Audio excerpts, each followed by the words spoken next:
আমি সকল শিক্ষক কর্মচারীদেরকে বলতেছি, আমরা আমাদের এখানে নিউজ কভারেজ হচ্ছে, অথচ আমাদের শিক্ষক কর্মচারীরা আপনারা বাইরে আড্ডা জমাচ্ছেন, এদিকে তো হতে পারে না। আমরা একটি যুদ্ধের ময়দানে আছি, অথচ সেই ময়দান ছাড়া অন্য জায়গায় আড্ডা দিচ্ছি। প্লিজ, আমি সকল শিক্ষক কর্মচারীকে বলবো আপনারা সামনে বসে পড়ুন। আমাদের অনেক শিক্ষক কর্মচারী আপনারা আড্ডা দিচ্ছেন, এই আড্ডা দেওয়ার চেয়ে আপনারা বাড়িতে আড্ডা দেন।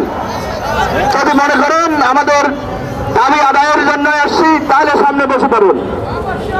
কারণ আমাদের এখানে অনেক নিউজ হচ্ছে, বিভিন্ন মিডিয়া কভারেজ হচ্ছে, অথচ আপনাদেরকে আমরা মাঠে পাচ্ছি না, বিভিন্ন জায়গায় আড্ডা জমাচ্ছেন।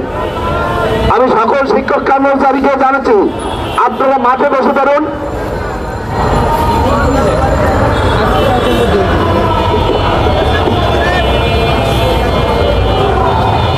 সম্মানিত শিক্ষক কর্মচারী মহোদয়,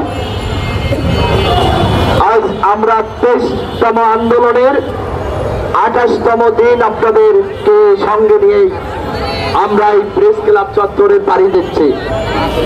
38 দিন আমরা আজকে আমাদের সময় 38টা দিন এই প্রেস ক্লাবে আমরা অতিবাহিত করছি। আমাদের সরকারের কানে এখনো পানি যায়নি মনে হচ্ছে। প্রিয় সাংবাদিক ভাই, একটু আজান চলছে, আমরা একটু 5 মিনিট সময় নিই।